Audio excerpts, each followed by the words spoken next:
Hello बच्चों, let's see this question. The question says which of the following statements is incorrect. तो question में हमें 4 statements दिए हैं A, B, C and D that are about bacteria. हमें इन्हें study करना है and जो incorrect यानी गलत statement है उसे select करना है.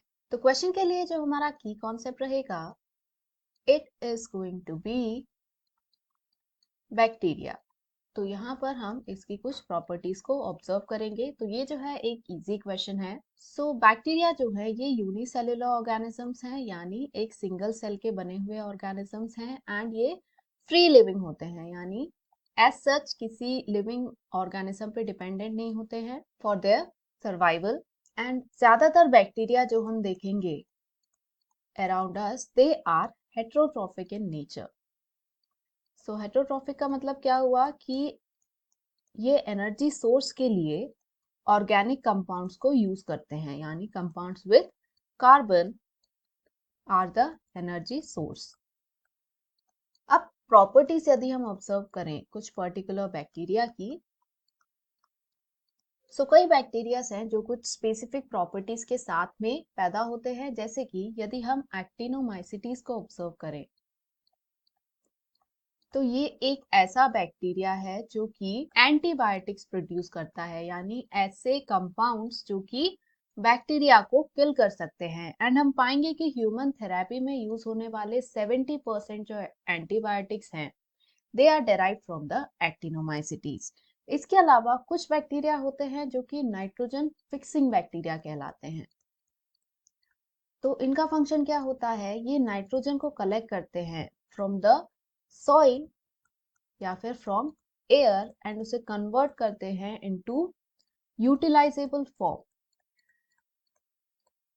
सो यूटिलाइजेबल नाइट्रोजनस कंपाउंड में वो इस नाइट्रोजन को फिक्स कर देते हैं.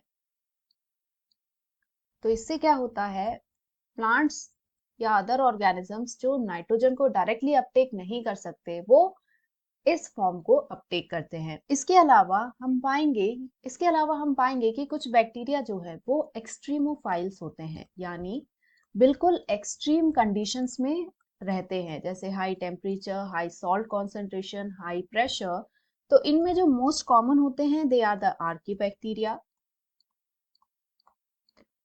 तो इनके अंदर हमें एक स्पेसिफिक मॉडिफिकेशन देखने को मिलता है. इनकी जो सेल वॉल होती है इसमें हम पाएंगे कि पेप्टिडोग्लाइकन जो है इट इज एब्सेंट एंड इसी की वजह से they are able to survive in extreme conditions. So peptidoglycan is absent. अब क्वेश्चन में दिए स्टेटमेंट्स को देखते हैं. फर्स्ट दिया है most abundant bacteria are heterotrophic. तो ये बिल्कुल करेक्ट है जैसा हमने यहाँ डिस्कस किया. Second है a large number of antibiotics are produced by actinomycetes, example streptomyces, which is a class of fungi. तो ये wrong है because ये fungi की class नहीं है, it is a bacteria, जैसा हमने डिस्कस किया हुआ है इस पॉइंट पे. सी हमें दिया है nitrogen fixing bacteria pick up free nitrogen from soil atmosphere and convert it into nitrogenous compound. तो ये भी करेक्ट है जैसा हमने इस पॉइंट में डिस्कस किया.